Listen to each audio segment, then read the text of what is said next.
So welcome back to my YouTube channel. Today we will discuss about the Hindi grammar that is वाक्य, है ना।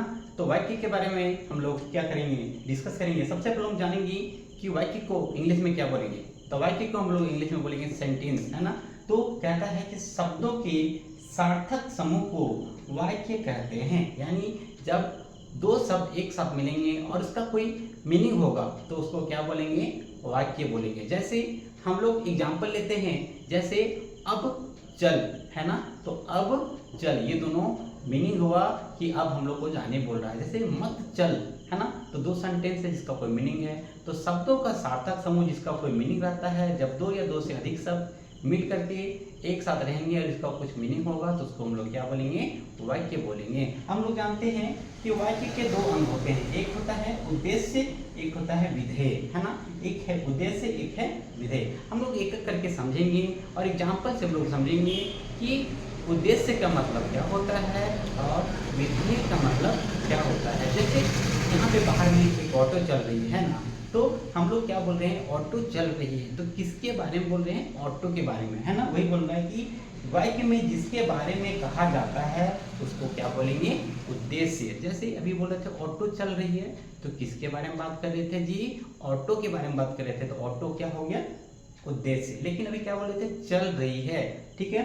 तो चल रही है दैट इज उद्देश्य के बारे में जो चीज वही कहता है। वाक्य में उद्देश्य के बारे में जो कहा जाता है उसको विधेय बोलेंगे। फिर से समझेंगे, उद्देश्य किसको बोलेंगे कि वाक्य में जिसके बारे में कहा जाता है, और विदेश्य, ठीक है, विधेय जिसको वाक्य में उद्देश्य के बारे में जो कहा जाता है। फिर से हम लोग समझेंगे, जैसे एग्जाम्पल के रूप में जैसे बोलेंगे, देखिए गाड़ी आ रही है, तो गाड़ी आ रही है ना।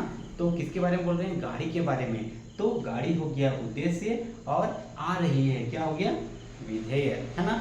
और हम लोग एग्जाम्पल देखें, जैसे बाइक जा रही है ना। तो बाइक जा रही है, ठीक है। तो बाइक हमारा किसके बारे में बोल रहे थे, बाइक के बारे में। तो बाइक क्या है, उद्देश्य। जैसे राम सो रहा है, किसके बारे में बोल रहे हैं, राम के बारे में, है ना। तो जिसके बारे में बोलेंगे उद्देश्य हो जाएगा और जो बोलेंगे वो क्या हो जाएगा, विधेय। जैसे राम सो रहा है तो किसके बारे में बोल रहे हैं, राम के बारे में।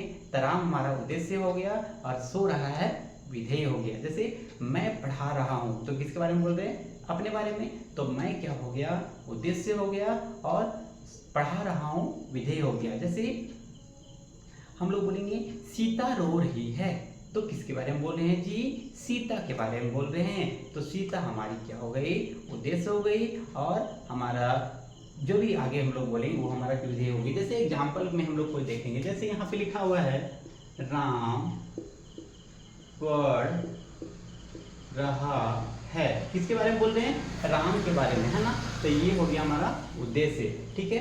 क्यों, क्योंकि राम के बारे में बोल रहे थे, ये हमारा हो गया उद्देश्य।